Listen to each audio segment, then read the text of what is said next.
Hosted by you/too many pets. My 27M girlfriend, 24F, loves animals. She is a legal secretary for her job and also works as a small animal specialist on the side. She's been a small animal specialist for 4 years, and after getting her real job, she decided to keep her other job for fun. At home, we have 2 dogs and 2 cats. All of them are her pets. Her jobs are highly demanding, and when she isn't working, she's in the den organizing huge dog adoption events. Every 4 or 5 months, she manages to bring about 60 dogs up from high-kill shelters around the US and finds every dog a home. I think that's a cool thing she does, but she literally stays up until 3 a.m. planning flights and managing people to get the dogs securely to the holding center, etc. Then she wakes up at 6 a.m., goes to work until 5 p.m., goes to her other job until 10 p.m., comes home, and repeats the process. On her days off, she takes her dogs to the park or goes on hikes. She lavishes her pets with new beds and the best food, and when she is working, she sends the dogs to daycare, etc. As you can see, her days are filled with animals, and I feel like I'm not even a part of this relationship. When she isn't with animals, she's reading or doing her own thing. We've been out to dinner together maybe twice in the past month. She isn't distant or rude, she always lets me in on what she's doing and asks if I want to help or if I want to go to the park with her or on a hike, but I don't want to because it's always about the animals and not me. Anyway, last night before we went to bed, she said she was thinking about getting a tree frog to put in the den because she really liked the calming presence they give off. I just think that was the straw that broke the camel's back because I told her that's insane. I told her I'm tired of all the animal stuff she's involved in. I told her she needs to grow up, and I told her absolutely no to the tree frog idea. At first, she was quiet, but then she said something about how animals are her passion and that what she does isn't stupid. She said she'll never get tired of animals and pointed out that I have my own hobbies too that she doesn't think are stupid or childish. She then said that tree frogs are close to nothing maintenance-wise and that they're just pretty. Then she started getting upset, cried, and left the room. When I woke up, I found her asleep on the living room floor with the dogs. It's not like we're being overrun with animals, but the amount of them in my life is aggravating. She even brings random lizards home and nurses them back to health. Isn't this all a little insane? She's always loved animals, but now that she makes a substantial amount of money, she does more than ever. I don't get it. Now she wants another animal to fawn over and spend hundreds of dollars on each week? No. I guess I'm just venting for the most part. I feel bad about how she feels, but I still think the time she invests in animals is insane, and since she's in a relationship with me, she should act like it. Commenter. Why would you tell her to grow up? She is grown up, and yes, animals are her hobby. She makes time for her hobby. I think you're just resentful because you aren't spending time with her. She has a right to be upset about what you said. Why don't you sit her down and explain that you think her hobby is great but also time-consuming? You would like to spend more time with her and do other things besides activities related to animals. Think of some activities you both haven't experienced that aren't related to your hobbies. Create a hobby you can both enjoy together so you can set aside time for it every week. Ops response. I told her to grow up because she's spending thousands of dollars flying dogs back and forth when she could be using that money to help homeless children. I mean, if she was that determined to donate, or give away, her money. Commenter's response. Then you'd be writing about how your girlfriend is too focused on homeless children and still doesn't pay attention to you. Ops response. No. I see the point in donating money to homeless children, and actually doing something about it is even cooler. I honestly don't understand why she needs to dedicate so much time to animals.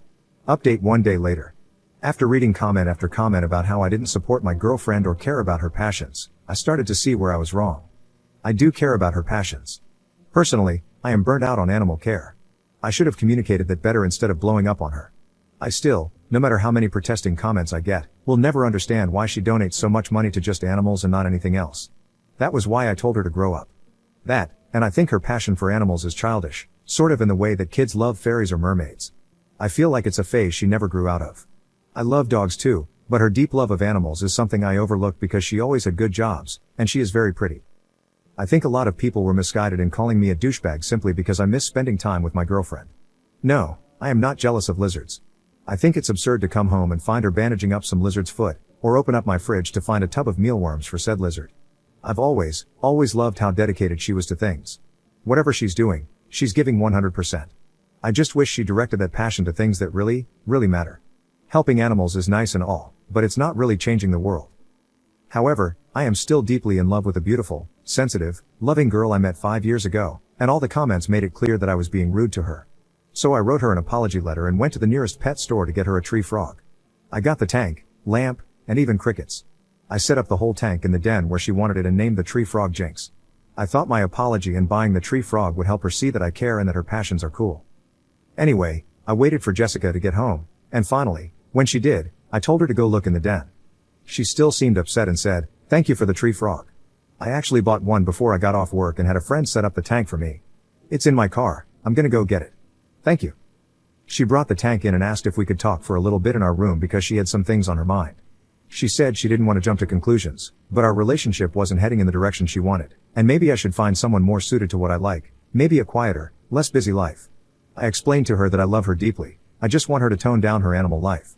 She said she can't because it's not only her passion, but all the money she makes from being an animal specialist goes to the animals for adoption, vet care, housing, and money to the people who foster the animals when she can't. She said if she toned anything back, she would lose a huge part of herself, and I thought she was being extreme. I told her I loved her, and if that's her choice, then I'd respect it. She said she loved me too, but my actions showed I can't and won't support her. She then referred to many times in our past when I refused to show up to her adoption events, and most memorable for her was when I wasn't there when she was accepting an award. It all became very clear that she didn't want to be with me anymore, and once again, she was choosing animals over me. I accepted it and told her to live her life as she pleases. I told her that I thought she should give money to homeless children too, and she said, sure, do you know any organizations I could help with? But I didn't have any suggestions, and I was already angry and felt like she was giving me a slap in the face. She said that I was missing the point. We ended the conversation shortly after that with us splitting up, and her saying there are things in life that I don't understand, and she can't make me understand. It's just as frustrating for both of us. I agree with her about the frustration part. She said that I can spend as much time as needed to clear my head and that I'm allowed to stay here until I find a new place to live. Unfortunately, the house is hers, and life is going to be weird to adjust to alone. But she's right that it will be less busy and quieter, which I'm excited about and looking forward to. I am also happy about not having to share my home with a tree frog, her 2 dogs, 2 cats, and whatever other critter she brings home for the night. Commenter. Oh crap, it's not even your house? I thought it was at least shared. You tried to tell an animal lover, who helps more than most, not to get another animal in her own home. You're a special kind of stupid.